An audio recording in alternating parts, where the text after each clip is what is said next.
ala alihi wa sahbihi ajma'in. Rabbi shrah li sadri wa yassir li amri wahlul 'uqdatam min lisani yafqahu qawli.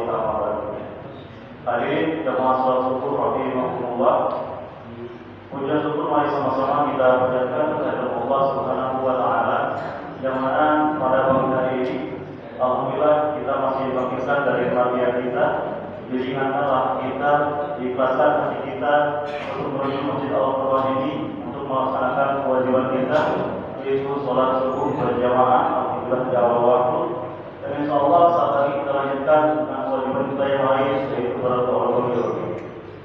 Sholat bersalam, mari sama-sama kita sanjungkan kehadiran Nabi besar Muhammad Sallallahu Alaihi Wasallam, juga kepada keluarganya, kepada sahabatnya, kepada umatnya sampai hari kiamat. Mudah-mudahan kita termasuk umatnya yang istiqomah dengan ajaran-ajarannya. Amin ya rabbal alamin. Pada pagi ini insyaallah yang akan mengisi kajian kita yaitu Ustaz Isi Suara. Kami segenap jamaah dan pengurus PKM melakukan meditasi yang sebesar-besar Ustaz atas kehadirannya. Mudah-mudahan Ustaz selalu biasa selalu sehat walafiat. Amin ya rabbal alamin. Hadirin jamaah sekalian, mari kita niatkan bahwa kita duduk di sini untuk bertauhid, untuk menuntut ilmu. Mudah-mudahan ilmu yang kita dapatkan pada pagi hari ini ilmu yang mudah, ilmu yang bermanfaat untuk kehidupan kita dunia dan akhirat. Amin ya rabbal alamin. Ada yang mengatakan bahwa jika suatu kegiatan tidak dimulai dengan basmalah, maka hilanglah keberkahannya. Oleh karena itu, mari kita sama-sama buka acara pagi hari ini dengan bacaan basmalah. Kepada yang Ustaz, Bapak diusulkan grup tapi tempatan siaga.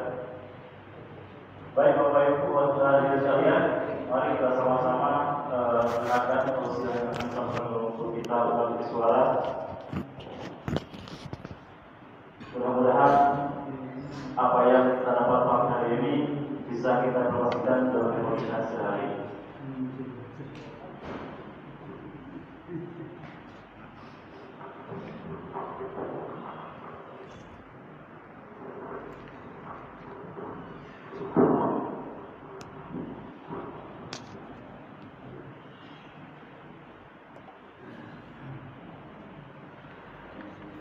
Innal hamdalillah nahmaduhu wa nasta'inuhu wa nastaghfiruh wa na'udzu billahi min shururi anfusina wa min sayyiati a'malina. May yahdihillahu fala mudilla lahu wa may yudlil fala hadiya lahu. Asyhadu an la ilaha illallah wahdahu la syarika lahu wa asyhadu anna Muhammadan abduhu wa rasuluhu alladzi la nabiyya ba'dahu. Allahumma shalli wa sallim ala Muhammad wa ala alihi wa sahbihi wa man tabi'ahum bi ihsanin ila yaumil qiyamah. Hadirin jamaah ikhwatul iman rahimani wa rahimakumullah. Puji dan syukur senantiasa kita panjatkan kehadirat Allah Subhanahu wa taala yang dimana berbagai kenikmatan Allah berikan kepada kita semua. Wa a'dhamun ni'am, kenikmatan yang paling besar dalam kehidupan ini adalah yaitu hidayah, nikmat iman, nikmat Islam. Sebagaimana Rasul katakan, raqatul fajri khairum minad dunya wa ma fiha. 2 rakaat orang melaksanakan sholat qabla subuh 2 rakaat dengan ketundukan hati, kesadaran diri karena Allah, itulah hidayah. Maka dikatakan oleh Rasul 2 rakaat ini lebih baik daripada dunia dan isinya. Berarti hidayah itulah yang paling mahal dalam kehidupan ini. Maka rawatlah hidayah itu. Salawat dan salam mudah-mudahan terlimpah curahkan kepada junjungan alam yaitu Nabi Muhammad Sallallahu Alaihi Wasallam, kepada keluarganya, kepada sahabatnya, kepada tabiin, itba'u tabiin, dan sampai kepada kita yang meniru dengan contoh jejak langkah beliau. Amin ya Allah ya Rabbal Alamin. Yang saya hormati pengurus DKM Al-Furqan saya muliakan, banggakan jamaah semuanya, sebagaimana kita telah lewati Ramadan, bahkan 1 bulan Syawal pun kita lewati. Saya mengucapkan tahniah, taqabbalallahu minna wa minkum. Semoga Allah menerima amal ibadah kita di bulan Ramadan. Amin ya Allah ya rabbal alamin. Marilah kita teruskan kajian hadis arba'in. Kita membahas tentang hadis, meneruskan hadisul ishrun, hadis ke-20 yang telah lewati. Hadis yang ke-9, intisarinya diantaranya adalah ketika kita menjaga Allah, menjaga syariat-syariatnya, menjaga hukum-hukumnya, menjaga hudud batasan-batasannya, yahfazukallah, Allah pun akan menjaga kita. Jika sandaran pertolongan hanya kepada Allah, fasta'in billah, memintalah kepada Allah, Allah pun akan menolong, memberikan pertolongan kepada kita. Begitupun perkumpulan orang-orang mencoba untuk memadorotkan kepada kita, andai kata Allah tidak menghendaki itu, maka orang-orang pun dengan maksimalnya ingin memadorotkan kita, mencelakakan kita, itu tidak akan terjadi kecelakaan. Itulah dalam akidah. Sesuatu hal sudah dicatat di Lauhil Mahfuz. Hadis ke-20, bismillahirrahmanirrahim. An Abi Mas'udin Uqbah bin Amrin wal Ansari al-Badri radhiyallahu anhu qala Rasulullah sallallahu alaihi wasallam, inna mimma adrakan nas min kalamin nubuwatil ula idza lam tastahi fasna ma syi'ta, rawahul Bukhari. An Abi Mas'udin, hadis dari Abu Mas'ud Uqbah bin Amr, wal Ansari, orang Ansor.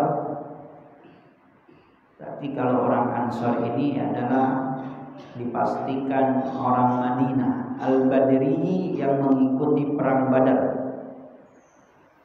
Radhiyallahu anhu, semoga Allah meridhoinya. Qala, dia berkata, qala, telah bersabda Rasulullah sallallahu alaihi wasallam. Rasulullah sallallahu alaihi wasallam, inna, sesungguhnya, mimma, dari apa-apa, adrokan nasu, yang ditemui, didapati oleh manusia, min kalami, dari ucapan, dari nasihat, dari perkataan an-nubuwati, para nabi, al-ula, yang terdahulu. Apa perkataannya? Iza, apabila lam tastahi, tidak adanya di dalam diri kita, di dalam diri kalian, di dalam diri Anda, istahya, rasa malu. Apa kata kalam nubuwah ini? Fasna, maka perbuatlah, masyita, semaunya. Rawahu, telah meriwayatkan Al-Bukhari, Imam Bukhari. Jamaah ikhwatul iman rahimani wa rahimakumullah. Hadis ke-20 ini adalah menjadi pokok dasar, kalimatnya singkat, tapi ini menjadi dasar pijakan antara baik dan tidaknya agama seseorang, antara baik dan tidaknya akhlak seseorang. Perkataan ini dari Abu Mas'ud Uqbah bin Amr. Beliau mengatakan bahwa Rasulullah SAW bersabda, inna sesungguhnya mimma dari apa-apa yang didapati manusia, bukan semuanya sebetulnya. Ini adalah sebagian litab'id. Sebagian manusia dari turun temurun sejarah kehidupan manusia, bahwa perkataan para nabi dan bahkan itu adalah akhlak para nabi yang terdahulu, kata Nabi Muhammad SAW, ini menunjukkan bahwa adanya syariat yang terdahulu. Ya. Jadi syariat itu atau syariat yang terdahulu itu ada 3. Yang pertama adalah syariat yang dimana syariat itu oleh para nabi terdahulu kemudian diteruskan menjadi syariat Islam yang dibawa oleh Nabi Muhammad SAW. Apa itu syariat contohnya? Syariat para nabi terdahulu, ya, diantaranya sa'i, tawaf, terus kurban, itu kan syariat. Nah, syariat yang terdahulu yang dimana dikembangkan lagi atau diteruskan lagi, dilanjutkan lagi oleh Nabi Muhammad beserta umatnya. Yang kedua, ada syariat terdahulu tapi tidak dilakukan di zaman Nabi Muhammad. Contohnya apa?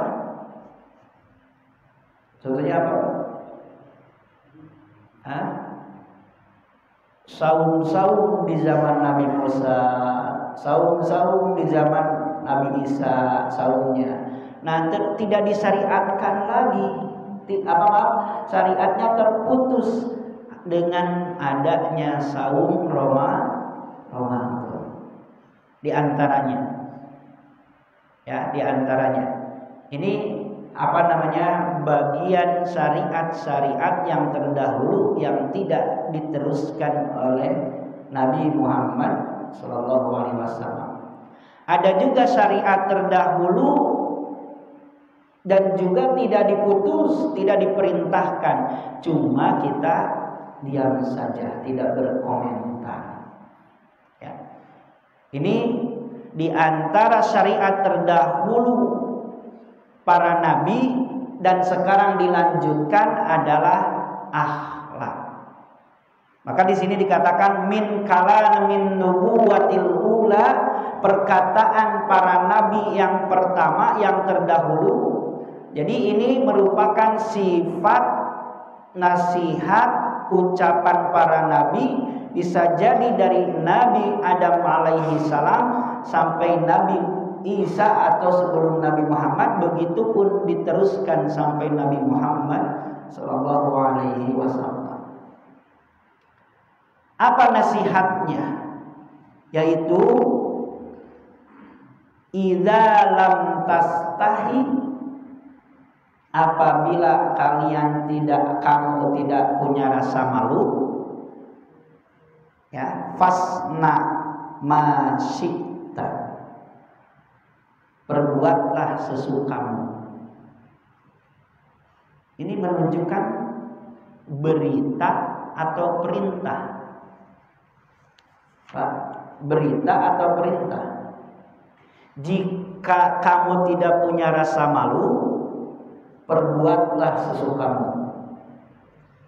Berita atau perintah? Kayak siapa? Allah kepada Nabi Muhammad SAW, sesungguhnya engkau akan menjadi mayit, maka hiduplah sesukamu. Tapi engkau pun akan menjadi mayit, maksudnya hiduplah sesukamu atau cintailah sesukamu, karena engkau pun akan dipisahkan, akan berpisah. Nah, itu seolah-olah apa? Perintah, silakan saja. Tapi mengandung yang kedua, yaitu berita. Ya, jadi para ulama menyebutkan idza lam takun dahayaun sana'ta ma tasya'u fayakunul amru bi maknal khabar. Ini menunjukkan bahwa perintah tapi dengan makna amr, khabar, yaitu berita. Kemudian yang kedua, idza kana al-fi'lu la yustahyu minhu fasnahu wa la tubali. Ya, jika kita tidak punya rasa malu, silakan saja sekarepnya dewe gitu ya. Nah, ini kan menunjukkan larangan. Ya, larangan. Nah, maka di sini apa itu malu? Apa rasa malu itu? Ya, menurut para ulama disebutkan bahwa rasa malu ini diantaranya pengekangan jiwa. Kalau kita mindset malu itu adalah ketika kita sudah berbuat baru ada rasa malu. Contohnya ketika jatuh dengan banyak orang, di depan banyak orang, ada muncul rasa malu. Itu kan?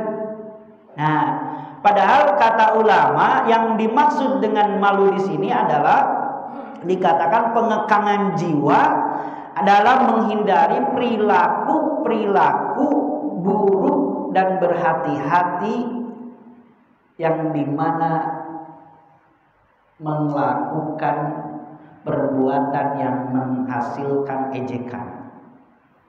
Jadi pengekangan jiwa yang dimana pada saat itu menghindari perilaku-perilaku atau perbuatan-perbuatan serta hati-hati dari perkara amalan yang mendatangkan ejekan orang lain.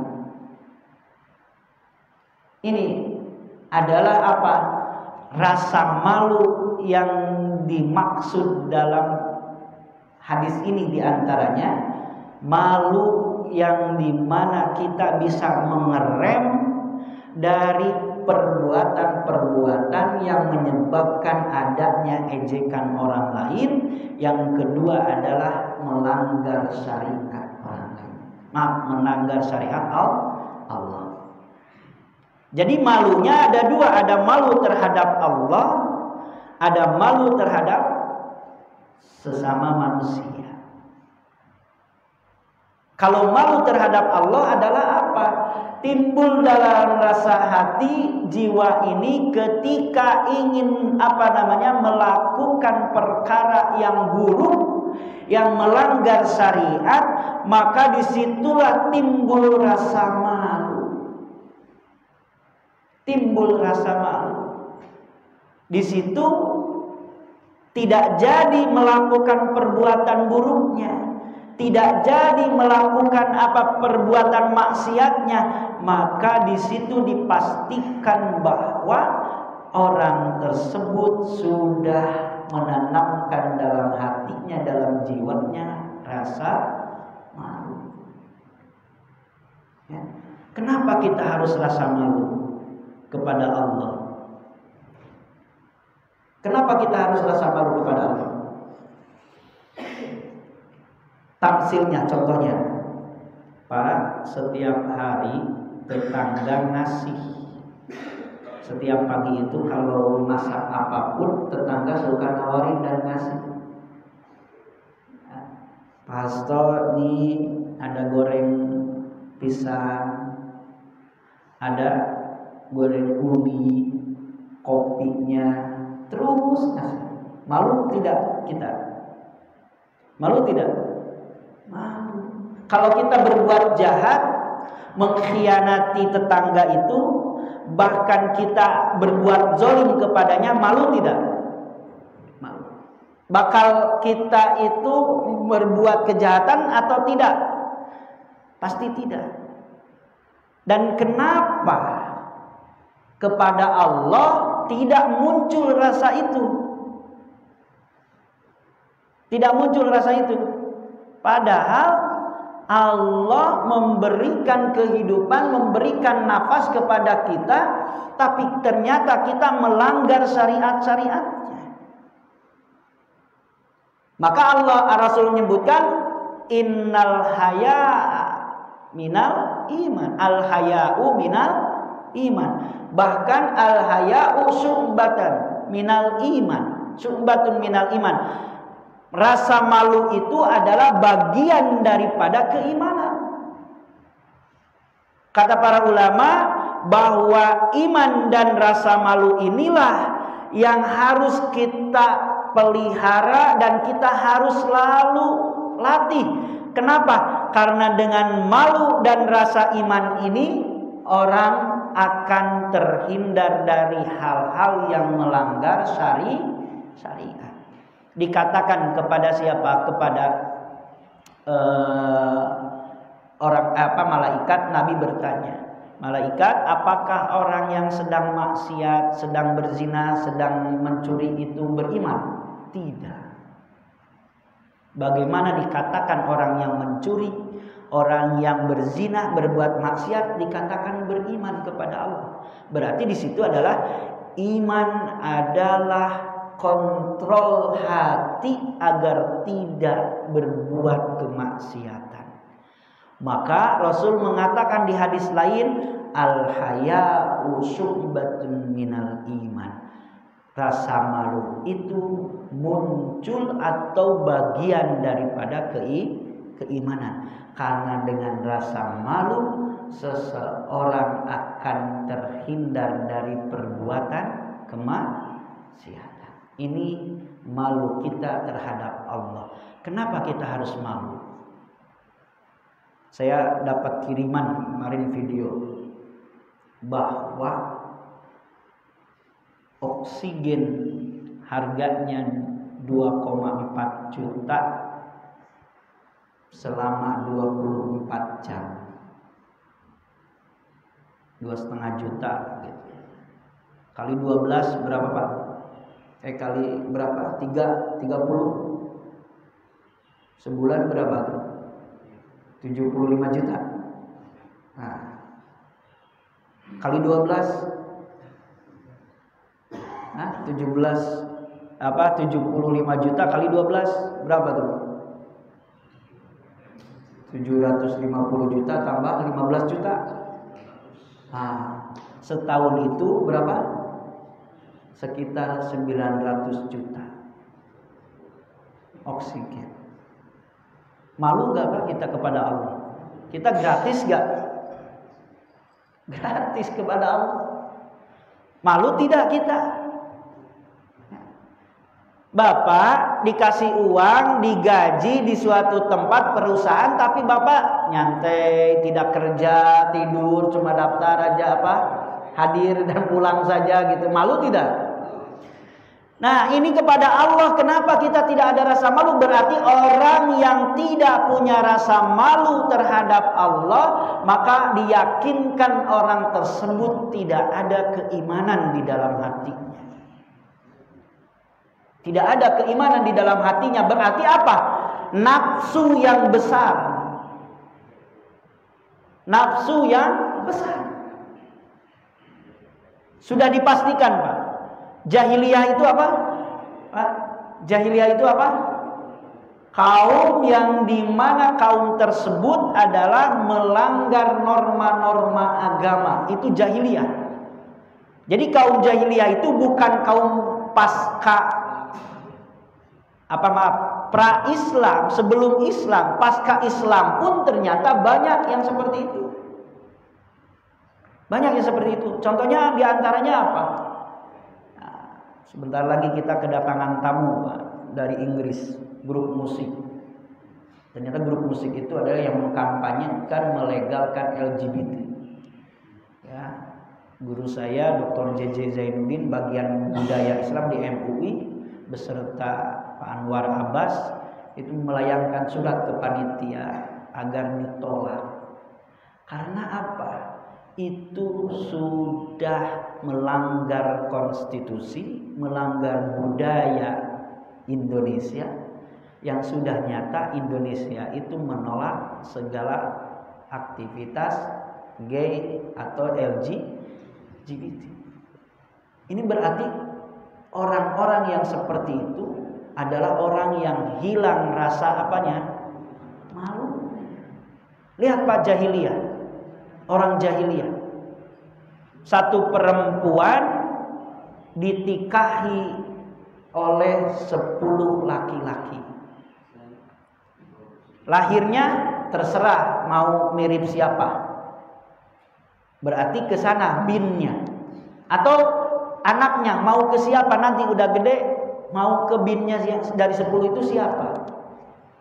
Kemudian ketika tawaf sebelum datangnya Islam, laki-laki perempuan itu dalam keadaan telanjang. Nah ini hilang rasa malunya, itulah jahiliyah. Jahiliyah itu seperti itu.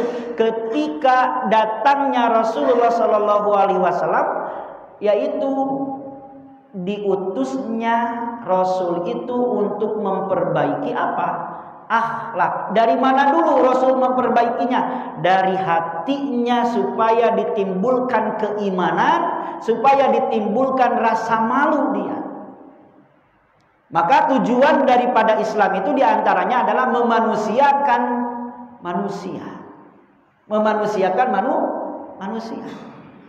Nah, di antara hilangnya rasa malu itu adalah orang tersebut akan mudah melanggar syariat-syariat Allah. Maka kata Rasul dalam hadis ini, pesan para nabi, bahkan ini akhlak para nabi, andai kata nabi itu tidak diturunkan di muka bumi ini, ternyata akhlak rasa malu itu tidak akan ada. Karena pemalu itu adalah akhlaknya para nabi. Maka di sini bisa terjadi fasna ma syi'ta, silakan berbuat sesukamu saja kalau tidak punya rasa malu. Tidak punya rasa malu, berarti hilangnya rasa malu itu akan muncul nafsu, yaitu nafsu hewani. Coba Pak, hewan itu punya rasa malu tidak? Nyelonong ke tempat atau halaman rumah orang, nyuri apa? Nyuri apa? Ikan atau pasak-pasakan yang orang lain bukan miliknya. Bahkan sekalipun itu hewan ternyata tidak punya rasa malu, binatang-binatang, hewan-hewan tersebut tidak memakai pakaian dan lain sebagainya. Berarti di dalam diri manusia ketika hilang rasa malu akan mudah melanggar syariat Islam, syariat Allah, dan muncullah sifat hewani. Di dalam diri manusia ada 2 unsur.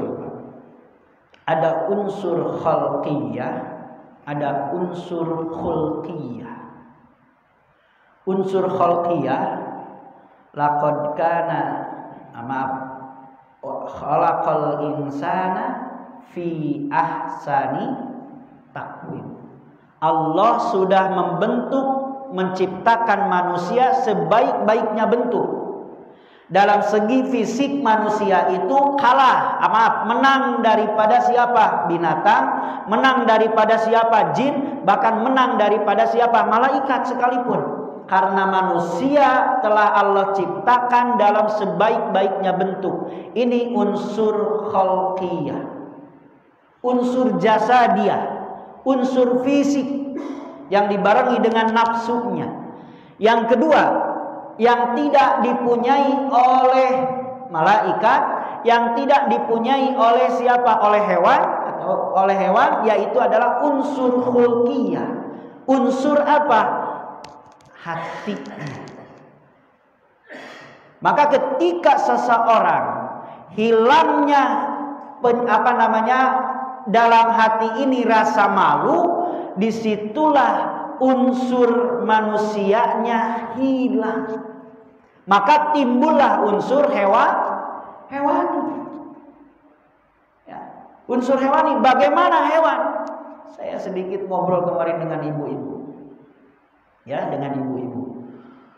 Ustaz, kenapa ya banyak yang selingkuh dengan pembantu? Ini maaf ini Pak. Ini bapak-bapak ya. Ada bapak-bapak yang selingkuh dengan siapa? Pembantunya. Ini sebagian, bukan semuanya, maaf, ini bukan, ini kan, ini hanya pertanyaan daripada jamaah. Kenapa katanya ada yang ada yang selingkuh dengan pembantunya? Ya diantaranya.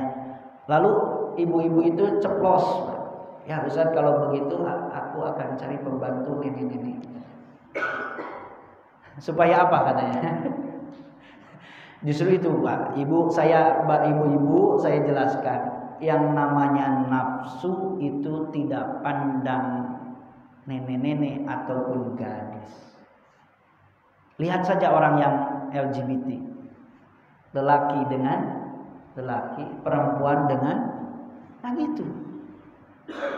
Ini masih normal, laki-laki walaupun dengan nenek-nenek gitu kan, ya dengan seorang nenek-nenek gitu atau seorang ini, ya maka di situ masih normal. Ini laki-laki dengan laki-laki, perempuan dengan perempuan, yang namanya nafsu itu tidak memandang.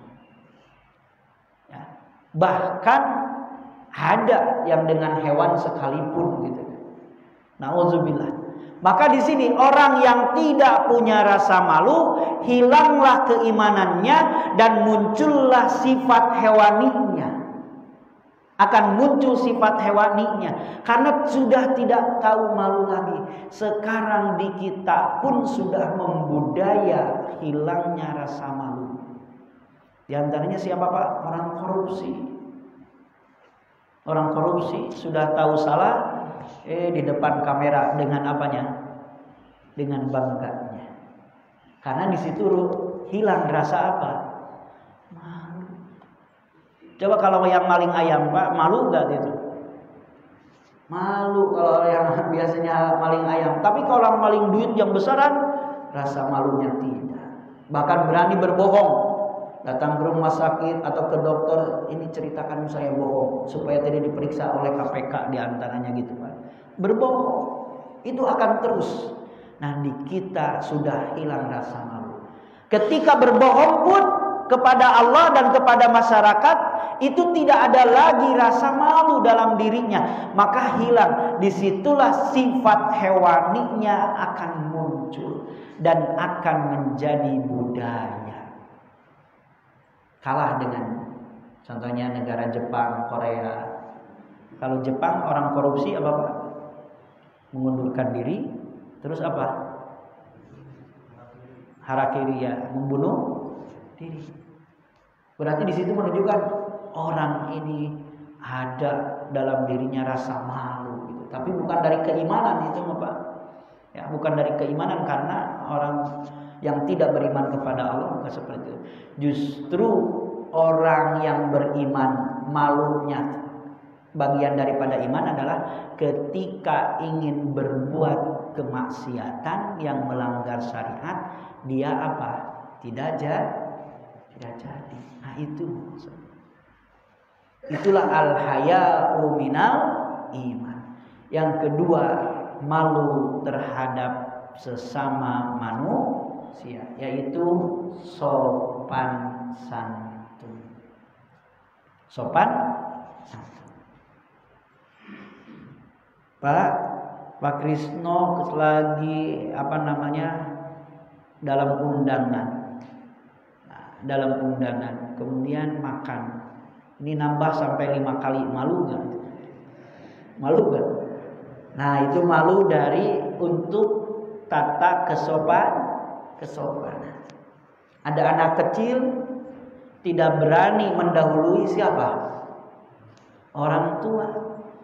Itu rasa malu. Ternyata sekarang rasa malu itu hampir apa? Hilang. Hampir apa? Hilang. Dulu ada istilah apa Pak? Guru kencing berdiri, murid kencing ya orang sekarang kencing berdirinya difasilitasi. Ya, fasilitasi. Istilahnya apa? Jangan sampai kita memberikan contoh tauladan kepada murid, kepada bawahan atau kepada anak yang buruk, nanti akan melebihi anak itu gitu maksudnya. Nah, di situ pun rasa malu, munculnya rasa malu itu akan menimbulkan tata kesopanan, tata kerama. Maka seseorang yang hilang rasa malu dan sampai sekarang hampir tergerus dengan adanya zaman. Ya. Dulu kalau interaksi itu kita saling berhadap-hadapan. Sekarang anak-anak interaksi dengan HP, ada orang tuanya cuek saja, cuma salim saja, tidak dilihat apa wajahnya, kan gitu. Ngobrol pun sambil dengan HP. Nah itu tidak, rasa malunya itu rasa malunya hampir hilang. Maka disinilah ketika rasa malunya dari seseorang itu hilang, keimanan itu pun hilang, tata sopan atau tata krama pun akan hilang. Maka ketika di masyarakat sudah membaur atau merajalela tentang hilangnya rasa malu, maka akan menjadi penyakit dan manusia ataupun masyarakat budayanya hilangnya rasa malu. Maka hampir sama nantinya, jauh-jauh seperti kaum jahiliyah. Tidak malu lagi Pak di zaman jahiliyah. Seorang ibu mau melahirkan, lalu digalilah suatu lubang di situ ketika ingin melahirkan oleh suaminya. Kalau yang lahir adalah anak perempuan, langsung dimasukkan ke lubang tersebut lalu dikubur. Kemudian kalau laki-laki diambil. Sudah tidak malu lagi di zaman jahiliyah membunuh anak-anak perempuan. Kenapa? Karena di situ sudah menjadi budaya. Maka Rasul datang diutus untuk memperbaiki di antaranya budaya yang merebak di dalam masyarakat, budaya-budaya yang hilang atau bertentangan dengan norma agama maupun norma manusia. Kan kita terkenal dengan adat ketimurannya, adat tata ramanya sopan santun. Saking sopannya Pak, kalau di Saudi itu kalau khitbah, kalau nikah itu sudah akad nikah saja. Kalau di kita apa Pak? Ada apa Pak? Serah terima. Itu ciri adat budaya, sebuah budaya yang ada di masyarakat menunjukkan kesopanan. Kalau masuk rumah apa Pak? Ketok, assalamualaikum, kan itu bahasa Sundanya, permisi gitu kan. Itu menunjukkan ciri itu sudah ada, menjalan budaya ketimurannya sudah ada. Nah sekarang hampir hilang itu, hampir hilang. Dulu kalau anak gadis keluar rumah maghrib gimana Pak? Bahkan belum pulang sampai maghrib sampai malam kita gelisah. Tapi sekarang sudah tidak ada lagi. Nah ini adalah apa? Kebiasaan atau rasa malu itu hampir sudah hilang dalam budaya kita, dalam tatanan masyarakat kita. Maka nanti masyarakat itu akan menjurus kepada kehancuran dan hilang budaya-budaya tersebut. Nih Pak, sebelum kesini saya ngopi dulu di warkop. Ada anak remaja. Ternyata itu kata-katanya luar biasa. Kotoran manusia disebutkan, binatang yang najis disebutkan. Padahal itu suatu warung yang dimana masyarakat umum. Bahkan tadi yang nyupir laki-laki di tengah, perempuan di belakang laki-laki, naik motor bertiga. Anak remaja sobek celananya. Masya Allah itu Pak. Ya saya husnuzon saja. Yang depannya kakaknya, yang belakang mungkin suaminya, atau yang belakang adiknya gitu kan. Gitu. Nah, ini hilang Pak. Jam 3 saya sampai di sini. jam 3. Masya Allah. Ini anak remaja.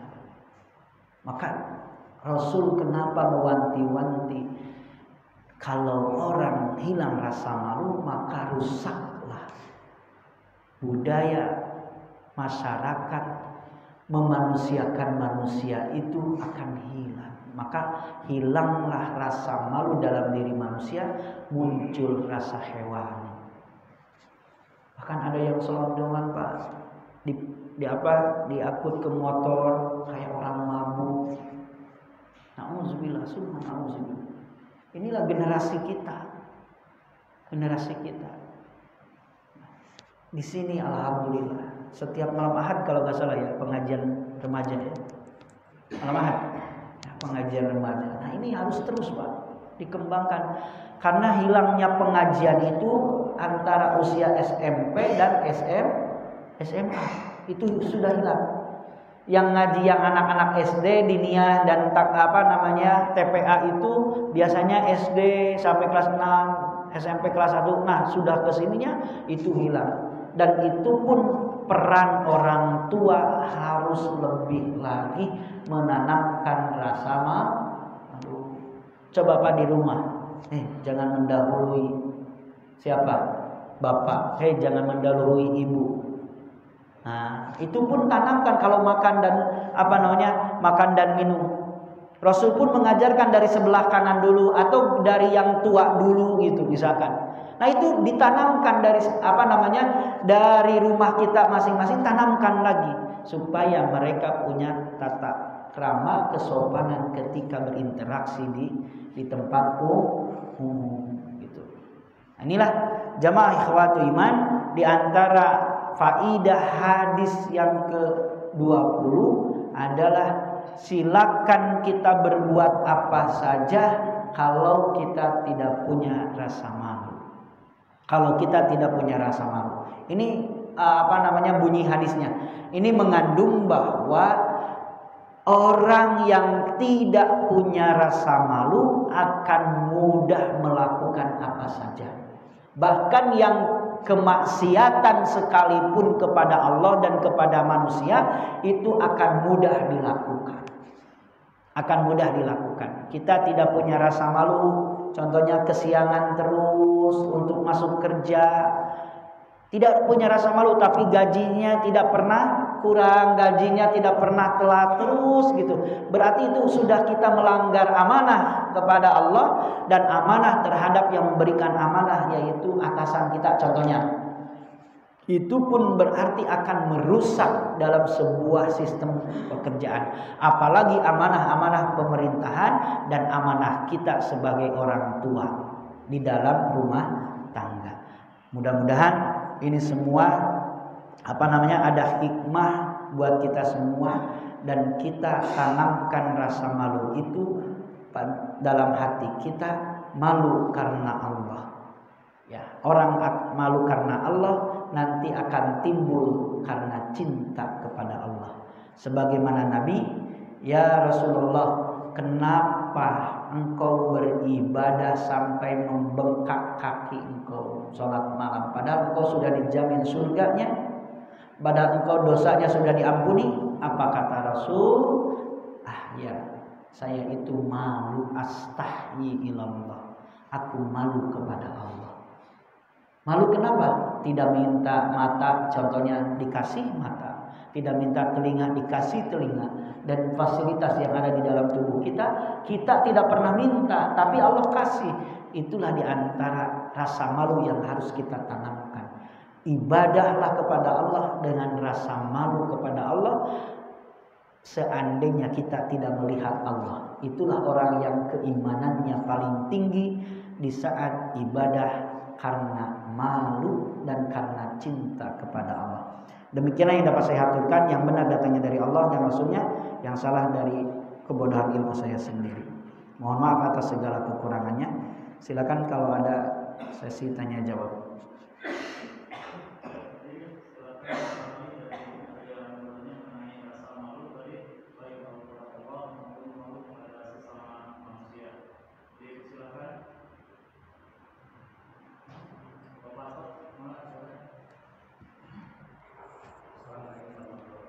Assalamualaikum.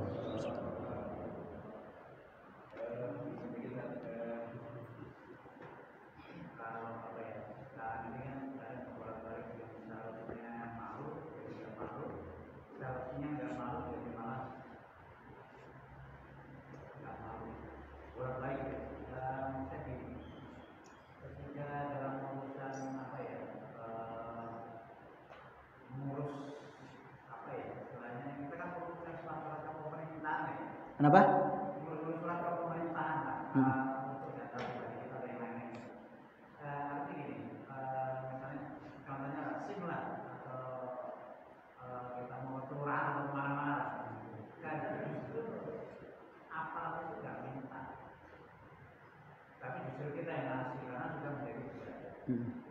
Kita yang ngasih.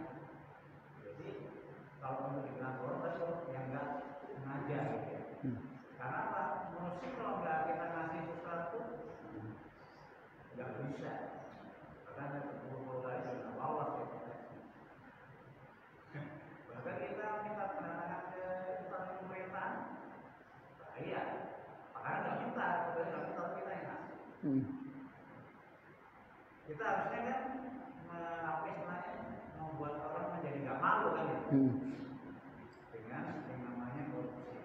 Jadi mereka nah itu gimana itu? Apakah kalau nggak ngasih tugas sulit, tanda tangan aja apa pakai sulit? Artinya kalau dari pihak yang menerima itu mungkin tetap nggak boleh ya. Tapi bagi kita yang memberi untuk memperlancar usaha kita biar berhasil itu gimana kita?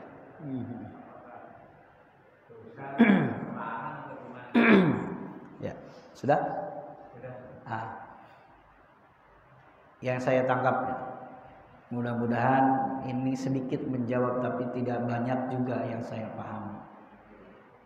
Jadi gini Pak, saya pernah mendengar guru saya berkata tentang riswah, korupsi atau sogok menyogok, maaf ya. Jadi gini Pak, kalau di antara sogok menyogok itu terjadinya kezoliman, contohnya saya daftar PNS ternyata tidak lolos, orang dalam mengatakan, ini kamu mau lolos gak?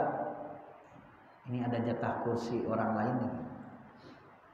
Ketika di situ ada unsur kezoliman, menggeser orang, ternyata bukan haknya, ternyata dia nuntut contohnya dengan uang berapa. Nah itulah yang disebut dengan korupsi, riswah, sogok menyogok. Karena di situ ada unsur kezoliman. Adapun tadi kita sudah lancar bikin SIM dan dia tidak meminta atau kita ngasih, itu mah tidak terjadi apa-apa. Kita hanya memberikan kebaikan saja. Adapun menurut ulama yang dilarang adalah sebelum terjadi itu terus kita ngasih supaya orang itu bisa meloloskan kita. Nah itulah diantaranya terjadinya apa, riswah. Ada lagi nih, kalau itu adalah hak kita, gini, pernah saya juga ngalamin, tanda tangan itu susah, padahal itu sudah hak kita. Ternyata ketika sudah dikasih amplop, ternyata 1 jam saja itu langsung gitu kan, karena itu adalah hak kita dan tidak menggeser hak orang lain atau menzalimi orang lain. Ini kalau saya tidak salah tangkap, kata guru saya, itu karena hak kita, tidak apa-apa. Karena itu adalah sudah hak kita. Adapun dosanya itu terserah dia, gitu kan. Terserah dia. Ini sudah berapa langkah kita terus dikejar di ikhtiar, gitu kan. Sampai segala cara ditempuh, ternyata tidak keluar juga. Ada yang bilang itu kalau gak dikasih ini susah, gitu. Nah, baru kita kasih karena itu sudah hak kita. Persyaratan memenuhi, sudah terpenuhi. Itu untuk kitanya tidak apa-apa, tapi untuk dianya wallahu a'lam. Itu Pak. Bisa jadi ini Pak. Bayangan jangan melamun gitu Pak. Nah, betul lah Pak. Ternyata tadi di kita sudah menjadi budaya. Ya, sudah menjadi budaya. Dan itu memang susahnya luar biasa. Tapi kalau kita kan ngasih saja. Saya juga contohnya ada orang maaf yang kehilangan sesuatu diurus ke siapa? Kepolisian ya, polsek contohnya ke surat kehilangannya kan. Nggak ngasih, ternyata polisinya nggak apa-apa. Tapi ada juga yang ini Pak, oh iya makasih, nggak diminta juga. Nah, itu kalau ada orang baik kata Pak polisi mungkin kenapa rezeki kenapa ditolak gitu, gitu ya. Nah itu mah tidak ada unsur gitu kan, tidak ada unsur Pak. Nah, maka disitulah mungkin kita memahami antara hal-hal kaidah-kaidah yang melarangnya apa, yang dilarangnya apa gitu. Ya. Jadi tidak semua yang dimana seperti itu disebut riswah atau korupsi atau sogok menyogok. Kalau ngasih hadiah mancing gimana Pak? Ya maksudnya udah ditinjau ke lokasi, wah udah ini Pak ACC, ya, Pak mancing yuk. Nah gimana tuh? Gimana kan? Ya itu hampir sama. Ya itu mengapa? Karena tidak meminta kan gitu. Kita menawarkan selayaknya kepada tamu lah, niatkan gitu kan. Dan kita selayaknya membalas kebaikan gitu aja Pak, asalkan biar kita tidak terjadi dalam hati gejolak gitu kan. Tidak terjadi gejolak gitu. Itu ya. Ada lagi Pak?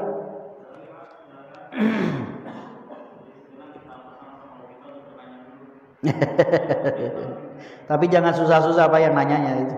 Pak Hasto agak berat itu.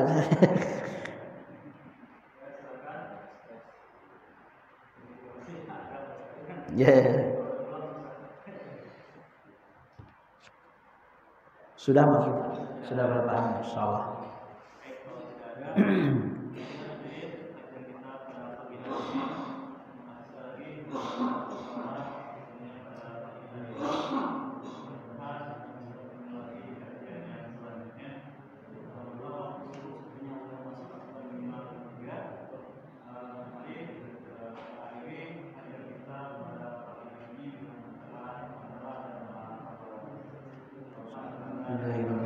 Subhanallah wa bihamdika asyhadu